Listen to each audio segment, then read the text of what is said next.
രാമ രാമ ഹരേ ഹരേ ഹരേ കൃഷ്ണ കൃഷ്ണ കൃഷ്ണ ഹരേ ഹരേ. ആസ്താം താവതിയം പ്രസൂതി സമയേ ദുർവാരശൂരവ്യഥ നൈരുച്യം തനുശോഷണം മലമയീ ശയ്യാ ച സംവത്സരീ ഏകസ്യാപി ന ഗർഭഭാരഭരണക്ലേശസ്യ യസ്യാക്ഷമോ ദാതും നിഷ്കൃതിമുന്നതോ വിതനയഃ തസ്യൈ ജനന്യൈ നമഃ. അഖിലാനപരാധാന്മേ ക്ഷമസ്വ കരുണാനിധേ പ്രസീദ മദ്ഗുരോ നാഥ ജനകായ നമോ നമഃ. മോക്ഷാബ്ധിസാരതര ഭാഗവതാഖ്യദുഗ്നോ നാരായണീയ നവനീതമിദം ഗൃഹീത്വാ മായാമയൗഘപരിതപ്തജനായ യോജാൻ നാരായണാവനിസുരായ നമോസ്തു തസ്മൈ. കൃഷ്ണായ വാസുദേവായ ഹരയേ പരമാത്മനേ പ്രണതക്ലേശനാശായ ഗോവിന്ദായ നമോ നമഃ. യോഗീന്ദ്രാണാം പദംഗേഷ്വധികസുമധുരം മുക്തിഭാജാം നിവാസോ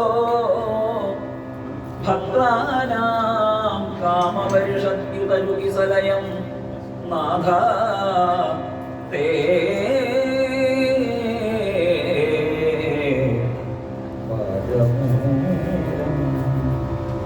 നിത്യം ചിത്തസ്ഥിതം മേ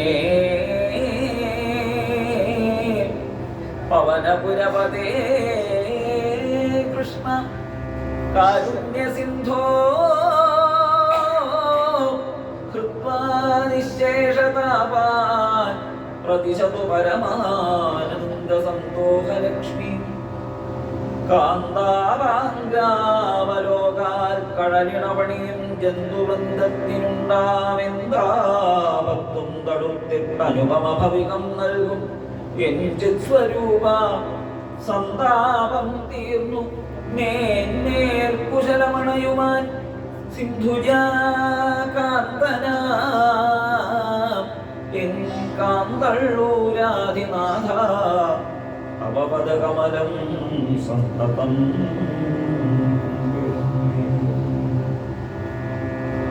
ഹരിശ്രീ ഗണപതയേ നമഃ. അവിഘ്നമസ്തു.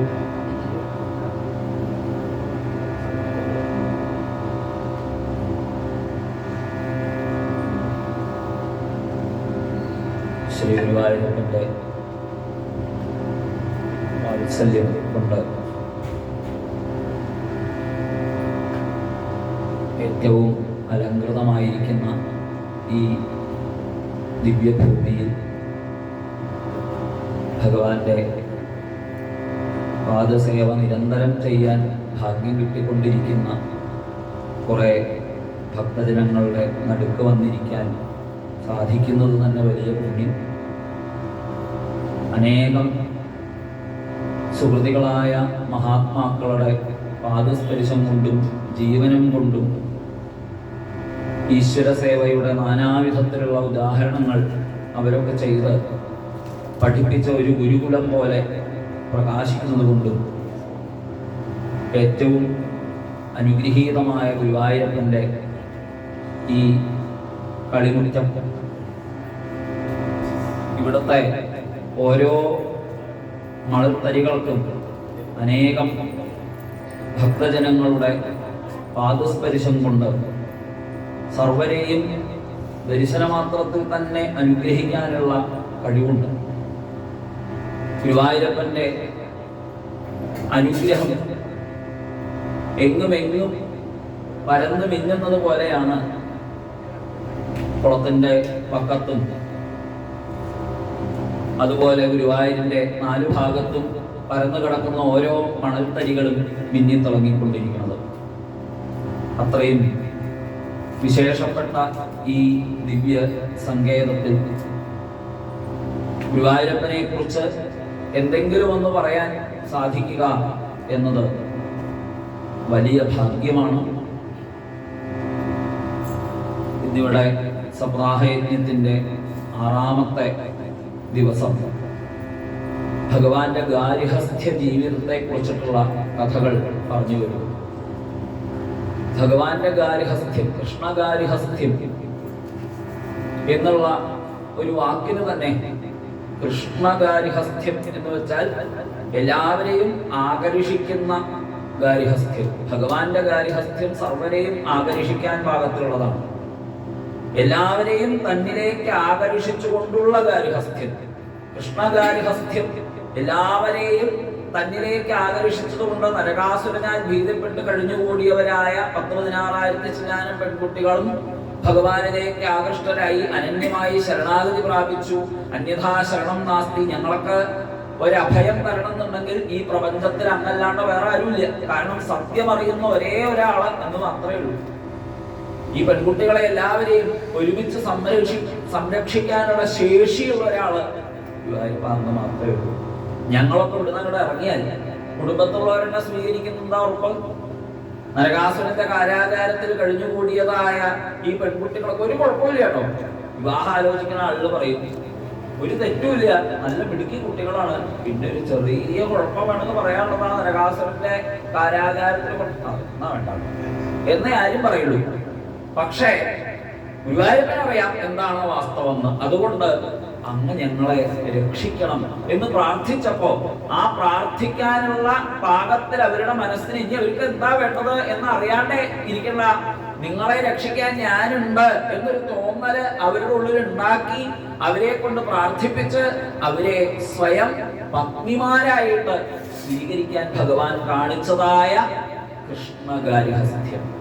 കൃഷ്ണനാൽ ആകൃഷ്ടരായി തീർന്ന സകലരെയും ഒന്നാക്കി തന്നോട് ചേർത്തതായിട്ടുള്ള ഭഗവാന്റെ ഗാരിഹസ്ഥ്യം. ആരെയും ആകർഷിക്കത്തക്ക വിധത്തിൽ സ്നേഹഭംഗ ഭയം കൊണ്ട് ചില സമയത്ത് മിണ്ടാതിരിക്കുകയാണ് നല്ലത് കേട്ടോ. ഗാരിഹസ്ഥ്യത്തില് ചില സമയത്ത് ചില അഭിപ്രായങ്ങൾ പറയുകയാണ് കേട്ടോ നല്ലത്.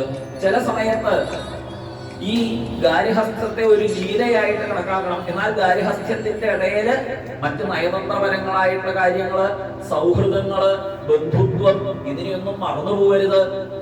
അങ്ങോട്ട് മറ്റുള്ളവര് പൂജിക്കുമ്പോൾ പൂജ സ്വീകരിക്കുന്നത് പോലെ തന്നെ ആശ്രയിച്ചവരെ ഇങ്ങോട്ട് പൂജിക്കുകയും വേണം എന്നിങ്ങനെയുള്ള സകല പാഠങ്ങളും പഠിപ്പിക്കുന്ന ആരെയും ആകർഷിക്കുന്ന കൃഷ്ണ ഗാരിഹസ്ഥ്യം. കൃഷ്ണധാതുവിന് ആകർഷിക്കുക എന്നർത്ഥമുണ്ടല്ലോ. എല്ലാവരെയും ആകർഷിക്കുന്നതായിട്ടുള്ള ഭഗവാന്റെ ഗാരിഹസ്ഥ്യ ജീവിതം. അനേക കാലത്തെ കാത്തിരിപ്പതിന് ശേഷമാണ് അത്രേ ഭഗവാന് പ്രദ്യുമ്നൻ എന്നുള്ള പേരിൽ കാമദേവൻ തന്നെ പുത്രനായിട്ട് ജനിച്ചത്. അദ്ദേഹം കുട്ടിക്കാലത്ത് തന്നെ മരിച്ചുപോയി എന്ന് വിചാരിച്ചതാണ്. പക്ഷെ ശംബരാസുരന്റെ കഥ കഴിച്ച് ശ്രീനാരദ മഹർഷിയുടെ ഉപദേശപ്രകാരം ഭാര്യയും ഭർത്താവും കൂടിയിട്ട് പ്രദ്യുമ്നനും മായാവതിയും കൂടിയിട്ട് തിരിച്ചു വന്നു. അതിനുശേഷം സ്യമന്തകത്തിന്റെ പേരിൽ ചില പ്രശ്നങ്ങൾ ഉണ്ടായി. ഭഗവാൻ ഒരു ചീത്തപ്പേര് വന്നു എന്നാണ് ഈ സ്യമന്തകമണിയുടെ പ്രശ്നം കാരണം. സത്രാജിത്ത് എന്നുള്ള യാദവൻ സൂര്യോപാസന ചെയ്ത് സമ്പാദിച്ചതായിട്ടുള്ള ആ ദിവ്യരത്നം അത് കഴുത്തിൽ കെട്ടിയിട്ട് ദ്വാരകയിൽ വന്ന് ഞാനും മോശക്കാരനൊന്നല്ല, തനിക്കുള്ള പോലെയൊക്കെ തന്നെ എനിക്കും ധാരാളം ധനമൊക്കെ ഉണ്ട് കൃഷ്ണ എന്നൊന്ന് കാണിക്കാൻ വേണ്ടിയിട്ടാണോ ശരി. എന്തായാലും അയാൾ അവിടെ വന്ന് അങ്ങനെ ഒരു പ്രദർശനം നടത്തിയപ്പോൾ ഭഗവാൻ വിചാരിച്ചു ഇത് കണ്ടാൽ ആരായാലും മോഹിക്കും എന്നാണല്ലോ അയാളിപ്പോ മോഹിച്ചിരിക്കുന്നത്. എനിക്കും മോഹായി അയാൾ തിരിച്ചോട്ടെ. ഭഗവാൻ എതിർച്ചയാ ആ മണി കണ്ടപ്പോ സത്രാജിത്ത് അതിഗംഭീരമായിട്ടുണ്ട് കേട്ടോ ഈ മണി. എന്നാൽ ഇതിവിടെ ഉഗ്രസേന രാജാവിനോട് സമർപ്പിച്ചാലോ? എന്നാൽ ലോകത്തുള്ള എല്ലാവർക്കും ഇതുകൊണ്ട് പ്രയോജനം ഉണ്ടാവുകയും ചെയ്യും. മാത്രമല്ല അങ്ങേക്ക് നിന്ന് ധനം ആവശ്യമുള്ളത് കൊടുക്കാം, അതിനും വിരോധമില്ല എന്ന മട്ടില്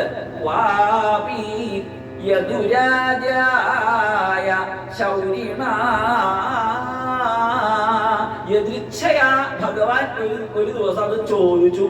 അത് ചോദിച്ചതും ഈ രത്നം കാണിച്ചു കൊടുക്കാൻ വേണ്ടി വന്ന സത്രാജിത്ത് മോഹിച്ചു പോയി. അമ്മടാ, അങ്ങനെ ഞാൻ നമസ്കരിച്ച് സമ്പാദിച്ചതായിട്ട് ഈ ദിവ്യരത്നം നടക്കാൻ തരികയല്ലേ എന്ന് ഉള്ളോട്ട് വിചാരിച്ചു. അതൊന്നും പറ്റില്ല എന്നുള്ള ഭാവത്തിന് സത്രാജിത്ത് തിരിച്ചുപോയി. പക്ഷേ അത് അയാളുടെ ജീവഹാനിക്ക് തന്നെ വഴിവെച്ചു.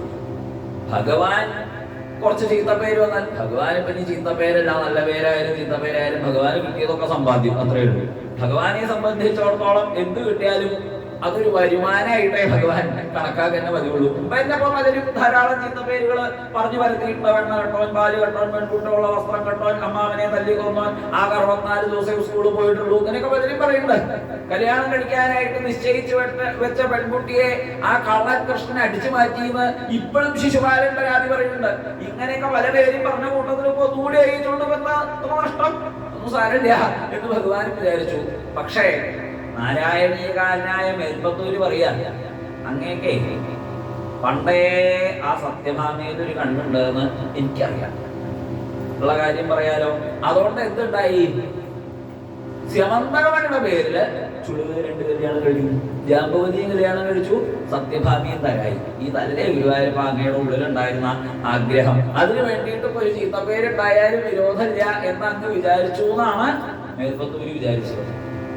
വിവാഹ ജീവിതം, നരകാസുരന്റെ കഥ കഴിഞ്ഞ് മുരാരിയായി, നരകാരിയായി, അത് കഴിഞ്ഞ് സ്വർലോകത്തിൽ നിന്നൊക്കെ തിരിച്ചു കൊടുക്കാനായിട്ട് പോയ സമയത്ത് അവിടെ ദേവേന്ദ്രന്റെ ആ ഉദ്യാനത്തിന് നിന്നിരുന്നതായ പാരിജാതം അത് കണ്ടപ്പോ സത്യഭാമയ്ക്ക് ഒരു മോഹം, അത് ഒരെണ്ണം പൊട്ടിച്ചു തരുമോ എന്ന് ചോദിച്ചപ്പോഴേക്കും ഗരുഡൻ പാരിജാതം ഒരെണ്ണം പൊട്ടിക്കുന്നേ പറഞ്ഞുള്ളൂ. അപ്പൊ പാരിജാതം പൊട്ടിക്കാന്ന് പറഞ്ഞാൽ പാരിജാതത്തിന്റെ പൂവ് പൊട്ടിക്കാന്നേ ഉദ്ദേശിച്ചുള്ളൂ, അല്ലാണ്ട് പാരിജാതം തന്നെ പൊട്ടിക്കാൻ ഉദ്ദേശിച്ചിട്ടുണ്ടായിരുന്നില്ല. പക്ഷെ ഗരുഡൻ വിചാരിച്ചു പിഷ്കരുതലോ, ഗരുഡൻ അങ്ങനെ തന്നെ പാരിജാതം അങ്ങോട്ട് പുഴക്കിയതാണ്. ഇത് കണ്ടതോടുകൂടി ദേവേന്ദ്രൻ യുദ്ധത്തിനായിട്ട് ഒന്നും ഉപകാരസ്മരണയില്ലാത്തതായ ആ സ്ത്രീകളുടെ വാക്ക് കേട്ട് ഭഗവാനോട് തല്ലുകൂടാനായിട്ട് പുറപ്പെട്ടതായ ദേവേന്ദ്രനെ ഒക്കെ അവിടുന്ന് ആട്ടി ഓടിച്ച് പാരിജാതം കൊണ്ട് ഭൂമിയിലേക്ക് ഇങ്ങോട്ട് വന്നു. കാളിന്തി, മിത്രവിന്ദ, സത്യ, ഭദ്ര, ലക്ഷ്മണ, അതുപോലെ ജാമ്പവതി,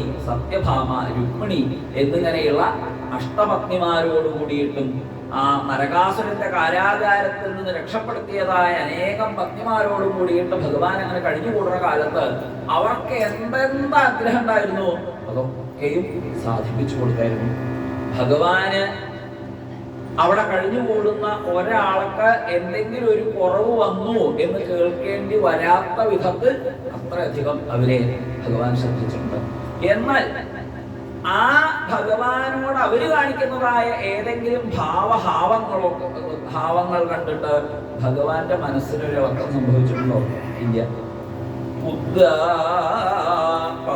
എന്താണ് ഗൃഹേഷു താസാമനവായ്യവർഗ്യകൃന്നിരസ്തസാമ്യാതിശയേഷ്വസ്ഥിത രേമേ രമാഭി നിജകാമസംപ്ലുതോ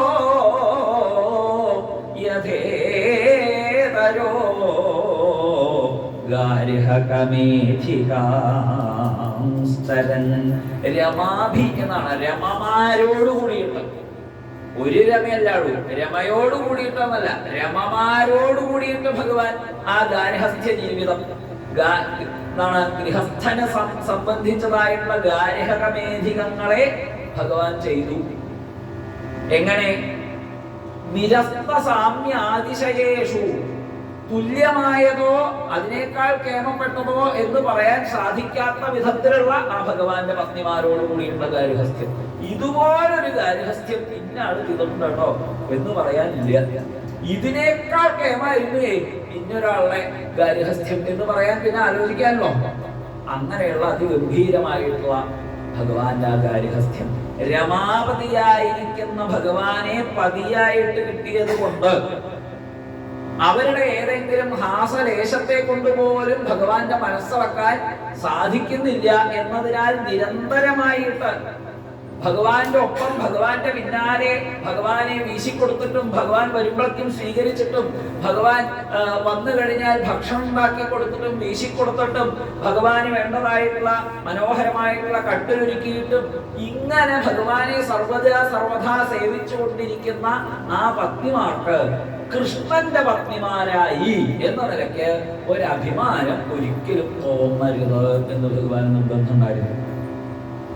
ഒരു വിധത്തിലും തന്നെ ആശ്രയിച്ചിട്ടുള്ള ആളുകൾക്ക് ഏതെങ്കിലും തരത്തിലുള്ള അഭിമാനം ഉണ്ടാവരുത് എന്ന് ഭഗവാൻ നിശ്ചയം. അത് ഏത് നിലയ്ക്കായാലും വിരോധമില്ല. ബലി, അയാൾക്ക് എല്ലാ വൈഭവം ഉണ്ടായിരുന്നു. ഈശ്വരാധീനം കൊണ്ടാണ് തല പോയോടത്തുനിന്ന് ഗുരു കൃപ കൊണ്ട് വീണ്ടും ജന്മം കിട്ടി ധാരാളം സൽക്കർമ്മങ്ങൾ ചെയ്ത് ഗുരുത്വം കൊണ്ട് ഈശ്വരാധീനം കൊണ്ട് സ്വർലോകാധിപത്യം വരെ കിട്ടിയത്. ആ ബലിക്ക് ഒരേ ഒരു കുറവേ ഉണ്ടായിരുന്നുള്ളൂ. എന്താ അറിയോ? ഞാൻ ലോകൈകനാഥനാണ് എന്നൊരു വിചാരം. ആ കുറവ് തീർക്കാൻ വേണ്ടിയിട്ടാണ് ഭഗവാൻ പ്രിയത്തോടു കൂടിയിട്ട് ബലിയെ അനുഗ്രഹിക്കാൻ ചെന്നത്. അത് ബലിയും തിരിച്ചറിഞ്ഞു. ഇപ്പൊ ഗുരുവായൂരപ്പ, എനിക്കൊരു കാര്യം മനസ്സിലായി. ഞങ്ങൾ ഈ അസുരന്മാർക്ക് പരമോ ഗുരു, അങ്ങ് പരോക്ഷത്തിൽ ഒരു ഗുരുവായിട്ട് അനുഗ്രഹിക്കാനായിട്ട് വന്നിരിക്കുന്നു. ഞങ്ങളെ അനുഗ്രഹിച്ചതുപോലെ അങ്ങ് വേറെ ഒരു കൂട്ടരെ അനുഗ്രഹിച്ചിട്ടില്ല, ദേവന്മാരെ അനുഗ്രഹിച്ചിട്ടില്ല, ആരെ അനുഗ്രഹിച്ചിട്ടില്ല. ഞങ്ങളെയാണ് അങ്ങ് ഏറ്റവും കൂടുതൽ അനുഗ്രഹിച്ചിട്ടുള്ളത് എന്ന് ഞാൻ മനസ്സിലാക്കുന്നു.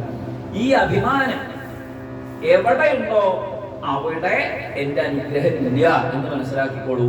ആർക്കാണോ ജന്മ കർമ്മ വയോരൂപ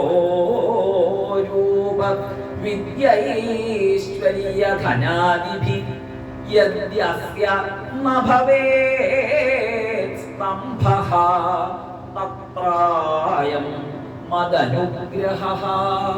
ജന്മത്തിലോ കർമ്മത്തിലോ പ്രായം കൊണ്ടോ രൂപം കൊണ്ടോ സൗന്ദര്യം കൊണ്ടോ വിദ്യ കൊണ്ടോ ഐശ്വര്യങ്ങളെ കൊണ്ടോ ധനം കൊണ്ടോ ആർക്ക് ഞാൻ എന്ന അഭിമാനം ഇല്ലാണ്ടിരിക്കുന്നുവോ അവിടെ അവർക്ക് അങ്ങനെ ഇരിക്കാൻ പറ്റുന്നത് എന്റെ അനുഗ്രഹം കൊണ്ടാണോ എന്ന് വിചാരിച്ചോളാൻ.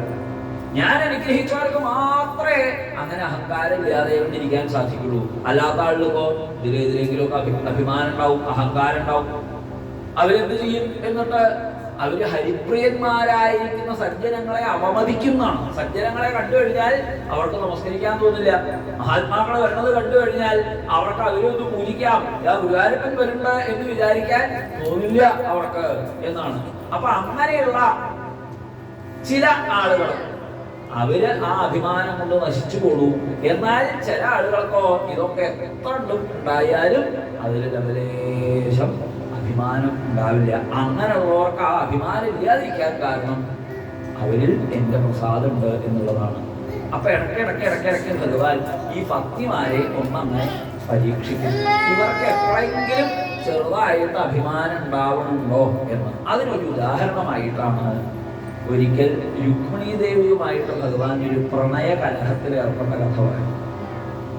ഒരു ദിവസം പാരിജാത പൂക്കളുടെ സുഗന്ധം കൊണ്ട് നല്ല തിളങ്ങുന്ന രത്നദീപങ്ങളുടെ അലങ്കാരം കൊണ്ട് വീശുന്ന മന്ദമാരുതൻ കൊണ്ട് നിലാവൊളി കൊണ്ട് ഒക്കെ നല്ല അലങ്കൃതമായിട്ടുള്ള ഒരു നിശീതിരി, പാൽപ്പത പോലെ സുന്ദരവും പതുപതിപ്പുള്ളതും ഒക്കെ ആയിട്ടുള്ള ഒരു കട്ടില് രുക്മിണീ ദേവി തന്റെ ഭവനത്തിന് ഭഗവാന് വേണ്ടി വിരിച്ചിട്ട് കൊടുത്തിട്ടുണ്ട്.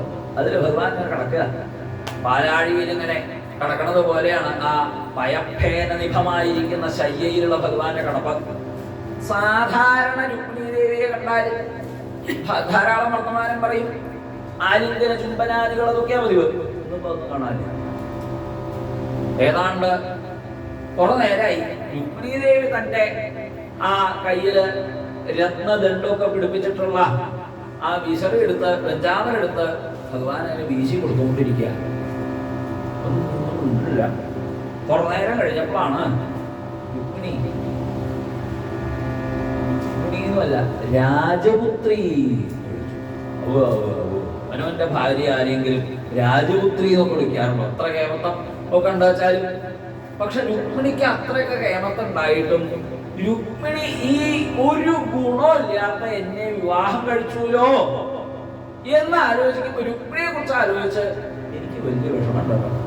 രുക്മിണി അത്രൊരു ദീർഘ സമീക്ഷയാ അന്ന് ആ വിവാഹ സമയത്ത് രുക്മിണി വേണ്ടതുപോലെ ആലോചിച്ചിട്ടില്ല. അതുകൊണ്ടാണ് രുക്മിണി എന്നെ പോലെ ഒരാളെ വിവാഹം കഴിച്ചത് എന്ന് എനിക്ക് അഭിപ്രായമുള്ള രുക്മിണി ഒന്നുകൂടി ആലോചിക്കായിരുന്നു. രുക്മിണിയുടെ തീരുമാനം തെറ്റിയോ എന്ന് എനിക്ക് ഇപ്പൊ ഒരു സംശയം. ഇപ്പോ ചാലോ അനിരുദ്ധൻ, അതായത് പ്രദ്യുമ്നന്റെ മകനായിട്ടുള്ള അനിരുദ്ധൻ രണ്ടാമത് കല്യാണം കഴിക്കാൻ പുറപ്പെടുകയായിരുന്നു. ഈ സമയമായപ്പോൾ ആ സംശയം ഭഗവാന് അപ്പൊ രുക്മിണിയോട് പറയാ, രുക്മിണി എനിക്ക് ഇങ്ങനെ ഒരു സംശയം, മാത്രമല്ല എനിക്ക് വിവരവും ഇല്ല, വിദ്യാഭ്യാസവും ഇല്ല. ഞാൻ ജനിച്ചത് തന്നെ ശപിക്കപ്പെട്ട യാദവ കുലത്തിലാണ്. യാദവർക്ക് രാജാധികാരം ഇല്ല എന്ന് യയാതിനൈഷാംഹി കുലൻ ശബ്ദം എന്ന് എല്ലാവരും പറയുന്നുണ്ടല്ലോ. മാത്രമല്ല ചില കേമന്മാരായിട്ടുള്ള ചിലരെ ചിലപ്പോ രുക്മിണിക്ക് അറിയാം ആരെ കുറിച്ചാണ് ഞാൻ ഉദ്ദേശിച്ചതെന്നൊക്കെ.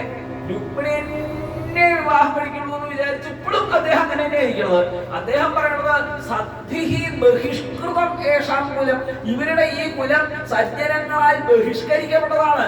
ഇവരെ ആരെങ്കിലും രാജാവായിട്ട് അംഗീകരിച്ചവരുണ്ടോ എന്ന് ചോദിക്കുന്ന രാജാക്കന്മാര് കേമന്മാരുള്ളപ്പോ ഈ സമുദ്രത്തിന്റെ നടുക്ക് അവരെയൊക്കെ പേടിച്ച് ഇങ്ങനെ ഒറ്റക്കൊറ്റനായിട്ട് വന്ന് താമസിക്കണ എന്നെ വിവാഹം കഴിക്കാൻ രുക്മിണിക്ക് എങ്ങനെയാണ് തോന്നിയത്? രുക്മിണിയാണെങ്കിൽ നല്ല വിദ്യാഭ്യാസമുള്ള കുട്ടിയാണ്, നല്ല സൗന്ദര്യം. എന്നെ ഇപ്പൊ കണ്ടാൽ എത്രയായി, 90 എന്ന് ആളുകൾ ചോദിക്കണത്.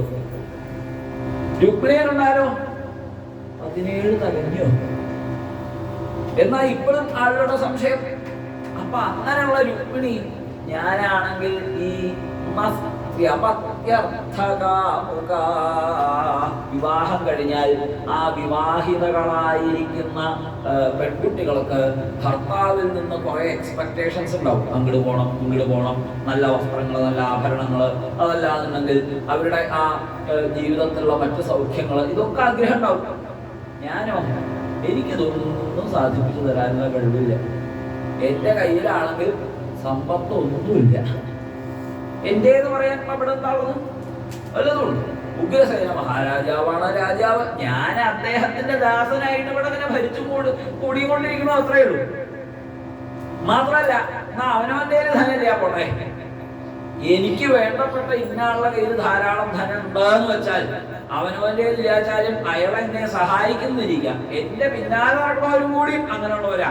നിഷ്കിഞ്ചനാവയം ശശ്വൽ നിഷ്കിഞ്ചന ജനപ്രിയാഹ.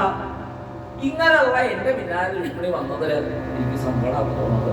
രുക്മിണി ഞാൻ പറയാൻ രുക്മിണി നല്ലൊരു ക്ഷത്രിയ ശ്രേഷ്ഠന്റെ ഒപ്പം സുഖമായിട്ട് താമസിക്കുക, സന്തോഷമായിട്ടിരിക്കുക. രുക്മിണി സന്തോഷമായിട്ടിരിക്കുന്നത് കാണുമ്പോഴാണ് എനിക്ക് സന്തോഷം. ഞാൻ ദാരുവിനെ ഏൽപ്പിക്കട്ടെ, വണ്ടി പുറപ്പെടാൻ ഏൽപ്പിക്കട്ടെ, അപ്പൊ പോണോ അതോ വിളിച്ചായിട്ട് മതിയോ? ഒക്കെ രുക്മിണിയുടെ ഇഷ്ടം. എനിക്കറിയാം കഴിവതും വേഗം ഇവിടുന്ന് പോകാൻ രുക്മിണിക്ക് തോന്നുന്നുണ്ടാവുമെന്ന് എനിക്കറിയാം. രുക്മിണിക്ക് ഇപ്പൊ പോണച്ചാൽ ഇപ്പൊ തന്നെ പോവാം, അല്ല എപ്പോഴാ പോണം തോന്നുന്നത് വെച്ചാൽ അപ്പഴേ എഴുതാം. അങ്ങനെ ഒരു വിരോധമില്ല. രുക്മിണി സന്തോഷമായിട്ടിരിക്കണമെന്നേ എനിക്ക് ആഗ്രഹമുള്ളൂ. ഇതൊക്കെ അങ്ങോട്ട് കേട്ടതോട് കൂടിയിട്ട് ത്രിലോകേശപതേ തജാത്മനഃ പ്രിയസ്യ ദേവ്യശ്രുതപൂർവമപ്രിയം ആശ്രുത്യ ധീരാ ഹൃദിജാതവേ പധു ചിന്താം ദുരന്താം രുദതി ജഗാമഹ. രുക്മിണി തന്റെ പ്രേഷ്ഠനായിരിക്കുന്ന ഭഗവാന്റെ മുഖത്ത് നിന്ന് ഇങ്ങനെയൊരു വാക്ക് കേൾക്കേണ്ടി വന്നൂലോ. ഇതുവരെ ഇങ്ങനെ അപ്രിയമായിട്ട് ഒരു വാക്ക് ഭഗവാൻ പറഞ്ഞിട്ടില്ല. ഇങ്ങനൊന്ന് കേൾക്കേണ്ടി വന്നൂലോ എന്ന് വന്നതോടുകൂടി വല്ലാതെ ദുഃഖത്തിൽ അണ്ടുപോയി. മാത്രല്ല നഖം കൊണ്ട് ചിത്രം വരച്ചിട്ടും കണ്ണുനീര് കുളച്ചുകൊണ്ടും രുക്മിണി ആകെ ഇങ്ങനെ ബോധമില്ലാതെ കണ്ട് ഉള്ളൊരവസ്ഥയിലേക്ക് പ്രവേശിച്ചു. മാത്രല്ലാതെ കാറ്റത്ത് വാഴ വീഴുന്നത് പോലെ രുക്മിണി അങ്ങ് വീഴാനായിട്ട് പുറപ്പെട്ടു എന്നാണ്. ഭഗവാൻ വേഗം ഓടിച്ചെന്ന് ചതുർഭുജനായിട്ട് ആ രുക്മിണിയോട് എടുത്തു. എന്താ രുക്മിണി ഇത്? ഇവിടെ പിടിച്ചു കടത്തി രുക്മിണിയുടെ മുഖത്തേക്ക് വെള്ളം തെളിക്കണു, വീശി കൊടുക്കണു, രുക്മിണിയുടെ കണ്ണു തുറപ്പിക്കണു, ആശ്വസിപ്പിക്കണു. എന്താ രുക്മിണി? ഞാൻ ഇങ്ങനെ ഒരു വട്ടം പറഞ്ഞു വിചാരിച്ച അപ്പോഴേക്കും പരിഭ്രമിക്കാവണോ? ഇങ്ങനെ പരിഭ്രമിക്കണോ? വൈദർഭ്യസൂയേധ ജാനേ ത്വാം മൽപരായണ. രുക്മിണി എനിക്കറിയില്ല രുക്മിണിക്ക് എന്നോട് എത്ര സ്നേഹം ഉണ്ടെന്ന്. ഞാനത് തിരിച്ചറിഞ്ഞിട്ടില്ല എന്നാണോ രുക്മിണി വിചാരിക്കണത്? എനിക്കങ്ങനെ സാധിക്കുമോ? ഞാൻ രുക്മിണിയോട് ഒരു കൂട്ടം പറഞ്ഞു എന്ന് വിചാരിച്ച് രുക്മിണി ഇങ്ങനെ പരിഭ്രമിച്ചാൽ രുക്മിണി ഇത്ര ഭീരുവാണ്. ഇപ്പോഴാണ് എനിക്ക് മനസ്സിലായത് ഞാൻ എന്തിനാ ഇപ്പോ ഇങ്ങനെ ഒരു കൂട്ടം പറഞ്ഞത്. മുഖം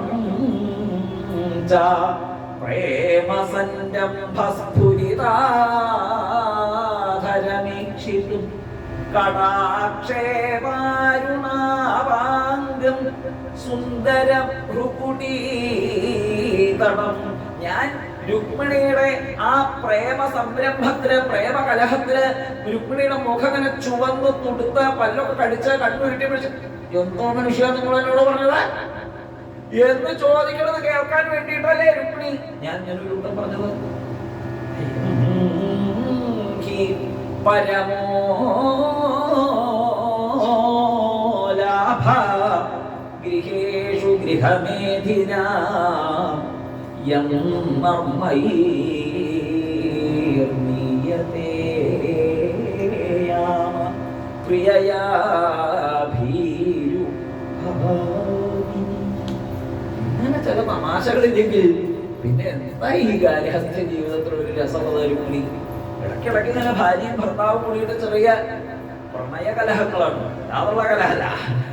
ഭാര്യയും ഭർത്താവും കൂടിയിട്ട് കലഹേ ഉള്ളൂ. അതെയോ ഇങ്ങനെ ചില കലഹങ്ങളില്ലാന്നുണ്ടെങ്കിൽ ഭാര്യ ഭർത്തൃ ബന്ധത്തിന് സുഖമില്ലാന്ന് വെച്ചേക്കണത് ഭഗവാൻ. അതെ എന്നോട് എന്നും സുഖാട്ടോ എപ്പോഴും അങ്ങനെ ഭഗവാനാണ് അർത്ഥം. ഞാനും എന്റെ ഭർത്താവും തമ്മിൽ അങ്ങനെയല്ല.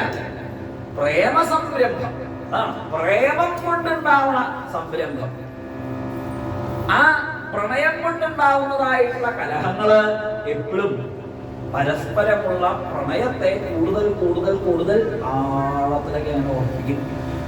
ഇതല്ലേ ഗാർഹസ്ഥ്യ ജീവിതത്തിലെ ഏറ്റവും വലിയ ലാഭം. രുക്മിണിയുടെ ഈ പ്രണയഭാവം ഇതെന്നും ഇതുപോലെ നിലനിൽക്കട്ടെ എന്ന് ഭഗവാൻ അനുഗ്രഹിക്കുന്നു. രുക്മിണിക്കാവട്ടെ ഭഗവാനോട് ദേഷ്യപ്പെട്ട് രണ്ട് വാക്ക് പറയണത് കേൾക്കണമെന്ന് ഭഗവാൻ എങ്ങനെ ആഗ്രഹം ഉണ്ടാച്ചാൽ അത് പറയുന്നില്ലേ വേണ്ടത്. അപ്പൊ രുക്മിണി ഭഗവാനോട് പറഞ്ഞു, അല്ലയോ ഭഗവാനെ അന്ന് പറഞ്ഞതൊക്കെ ശരി തന്നെയാണ്. എന്താ ശരി തന്നെയാണ് അത് പറയാൻ കാരണം? അന്ന് ആരെ ഞാനാര് നമ്മൾ തമ്മിൽ ചേരില്ല എന്നല്ലേ എന്ന് പറഞ്ഞത്? ശരിയാണ്, നമ്മൾ തമ്മിൽ ചേരില്ല. കാരണം അന്ന് പരമപുരുഷനായിരിക്കുന്ന ഭഗവാൻ, ഞാനോ ഒരു ഗുണമില്ലാത്ത ഒരു അജ്ഞ, അങ്ങയുടെ കാൽക്കല് കിടക്കുന്ന ഒരു സാധാരണ ജീവൻ.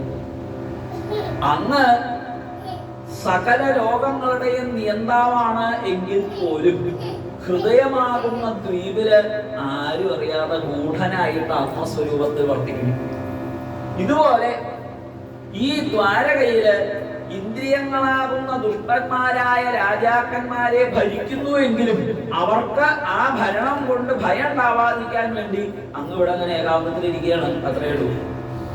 അങ്ങനെയുള്ള അങ്ങയുടെ ഞാനിവിടെ അങ്ങയുടെ പാദപത്മ മകരന്ദ രസം, അങ്ങയുടെ ആ പാദപത്മത്തിൻ്റെതായ ആ അമൃതരസം അത് ആസ്വദിക്കുന്നതായിട്ടുള്ള സജ്ജനങ്ങളുടെ ഗതി എന്ന് തന്നെ സാമാന്യക്കാരായ ഞങ്ങൾക്ക് അറിയില്ല. അപ്പോ അവരാൽ പോലും ആശ്രയിക്കപ്പെടുന്ന ഭഗവാനെ കുറിച്ച് ഈ സാധാരണക്കാരായ ഞങ്ങൾക്ക് എങ്ങനെ അറിയാം? ഭഗവാനെ ആരാധിക്കുന്ന ഭക്തജനങ്ങളുടെ മഹിമ എത്രേ എന്നുള്ളത് സാധാരണക്കാർക്ക് മനസ്സിലാവോ? ഇല്ല. അപ്പൊ അവര് പോലും ആശ്രയിക്കുന്ന ഭഗവാന്റെ മഹിമയെ എങ്ങനെയാ ഒരു സാധാരണക്കാരിക്ക് മനസ്സിലാവുക? സകല ലോക നിയന്താവായിരിക്കുന്ന അങ്ങയുടെ നിയന്ത്രണത്തിൽ ലോകഭരണം ഒരുപാട് കാലം നിർവഹിച്ച് പണ്ഡിതരായിരിക്കുന്ന വിജ്ഞാനികളായിരിക്കുന്ന രാജാക്കന്മാരെന്ത് ചെയ്യണു? ഒരു ഘട്ടം കഴിഞ്ഞാൽ അവരവരുടെ വീട്ടുകാര്യങ്ങളെല്ലാം വിട്ട് അങ്ങയുടെ പാദപത്മങ്ങളെ അന്വേഷിച്ച് വനത്തിലേക്ക് സഞ്ചരിക്കുകയാണ് ചെയ്യുന്നത്. അപ്പൊ അതിന്റെ അർത്ഥം എന്താ? രാജകീയ ഭോഗങ്ങൾ ആസ്വദിക്കണം എന്ന് വിചാരിച്ച് ഏതെങ്കിലും നല്ല ക്ഷത്രിയനെ പോയി ആശ്രയിച്ച് ക്ഷത്രിയന്റെ ഒപ്പം ജീവിച്ചോളൂന്നല്ലേ എന്ന് പറഞ്ഞത്. അപ്പോ അത് നല്ല ക്ഷത്രിയനാണെന്നുണ്ടെങ്കിൽ ആ ക്ഷത്രിയൻ എന്ത് ചെയ്യും? ഒരു ഘട്ടം കഴിഞ്ഞാൽ എല്ലാം വിട്ട് അങ്ങയുടെ വാദങ്ങൾ അന്വേഷിച്ചു വരും. അങ്ങയുടെ വാദത്തെ ആശ്രയിക്കാൻ ഇപ്പൊ തന്നെ സാധിച്ചിരിക്കുന്ന ഞാൻ എന്തിനാണ് ഇതുപേക്ഷിച്ച് പോയി ഒരു ക്ഷത്രിയനെ ആശ്രയിക്കുന്നത്? ആ ക്ഷത്രിയന്മാർക്ക് പോലും അവലംബമായിരിക്കുന്ന അങ്ങയുടെ പാദപത്മങ്ങളെ ഒരിക്കൽ ആശ്രയിച്ചിട്ടുള്ള എന്നെ പോലുള്ള ഒരാൾക്ക് ഒരു തവണ അതിന്റെ സുഖം ആസ്വദിച്ചു കഴിഞ്ഞാൽ കാന്യം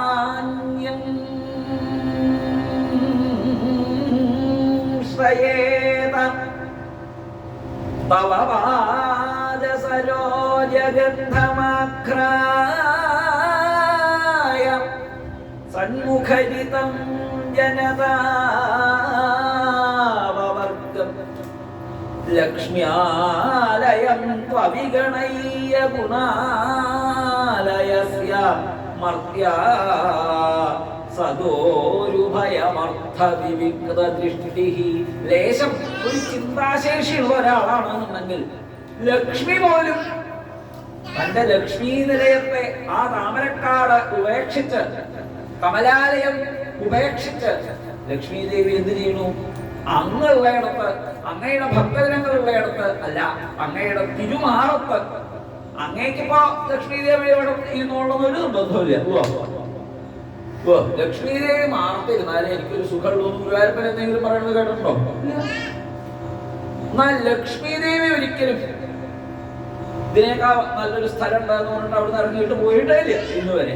കാരണം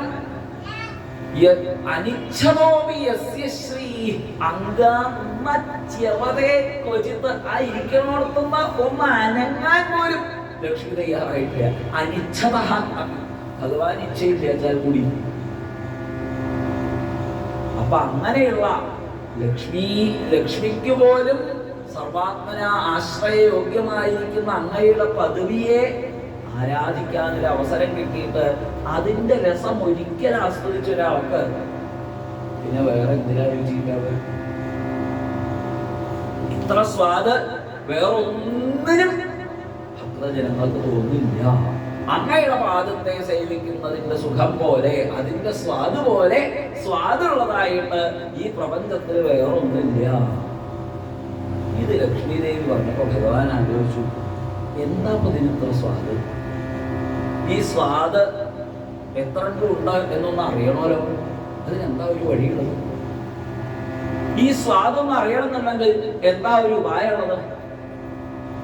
എന്നെ എന്റെ ഭക്തൻ ആശ്രയിക്കുന്ന സമയത്ത് ആ ഭക്തൻ അനുഭവിക്കുന്ന ആനന്ദം എത്രയുണ്ടെന്ന് എനിക്ക് മനസ്സിലാവണമെന്നുണ്ടെങ്കിൽ അത് ഒരേ ഒരു വഴിയുള്ളൂ, ഞാൻ എൻ്റെ ഒരു ഭക്തനെ പൂജിക്കുക. അങ്ങനെ ഭഗവാൻ ഒരു ഭക്തോത്തമനെ പൂജിക്കുകയുണ്ടായി ഒരിക്കലും.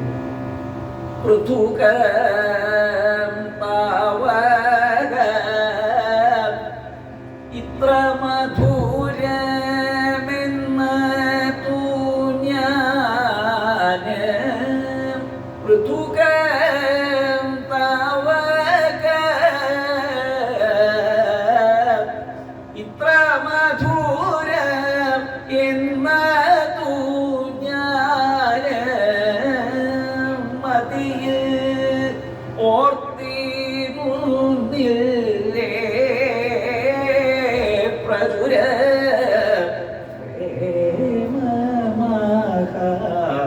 പ്രേമമഹാത്മ്യം സുദിനം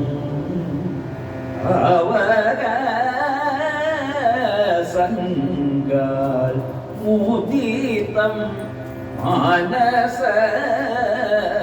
മമ വിധുതാഖ സുഖി സോഹ മധുരോക്തി പരകല്ലേ.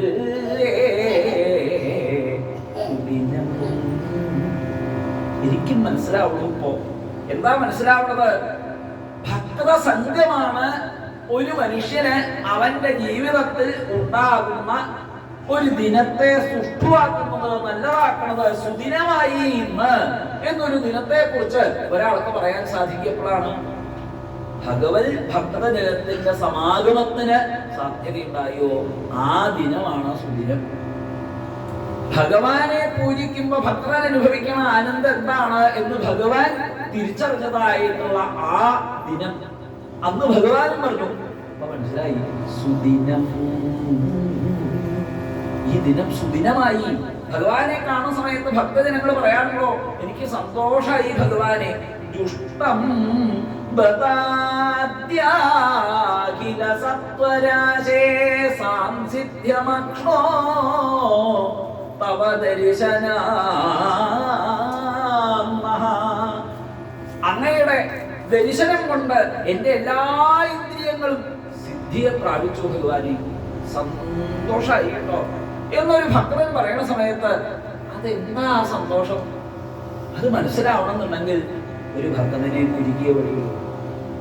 ഭഗവാനെ പൂജിച്ച സമയത്ത് രാജസൂയ മഹായാഗരംഗത്തില് യുധിഷ്ഠിര മഹാരാജാവും ഇതേപോലെ കണ്ണുനീര് ധാരധാരയായി വാർത്തുകൊണ്ട് ഭഗവാന്റെ തൃപ്പാദ പങ്കജങ്ങളെ ആരാധിച്ച സമയത്ത് നാരദാദി ഋഷികള് ചുറ്റും നിന്നുകൊണ്ട് ജയ ജയ ജയ ജയ ആരവം മുഴക്കി രാമ കൃഷ്ണ വാസുദേവ ഗോവിന്ദ എന്നിങ്ങനെ കൃഷ്ണനും രാമനും ജയമുണ്ടാവട്ടെ എന്ന് വിളിച്ചു പറഞ്ഞുകൊണ്ട് ഒടുക്കം നാരദ മഹർഷി ആ പാർത്ഥിവ കുലത്തിൽപ്പെട്ട സകലരുടെയും മുമ്പിൽ വെച്ച് യുധിഷ്ഠിര മഹാരാജാവിന് ഒരു ചക്രവർത്തി പദം അങ്ങോട്ട് വെക്കാതെ വെച്ചു കൊടുത്തു.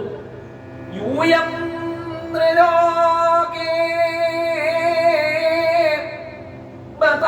ഭൂരിഭാഗ ലോകം മുനാനാ മുനയോഭിയന്തി യേഷാം ഗൃഹാൽ അവസതീതി സാക്ഷാൽ മൂഢം പരം ബ്രഹ്മ മനുഷ്യലിംഗം. അല്ലയോ പാണ്ഡവരെ, നിങ്ങളാണ് ഈ ലോകത്ത് ഏറ്റവും ഭാഗ്യം ചെയ്തവര്. യുധിഷ്ഠിര മഹാരാജാവ് ചക്രവർത്തി ആവണം എന്ന് നിരീക്ഷപ്പോ അദ്ദേഹത്തിനൊരു മോഹം ഉണ്ടാകുന്നു.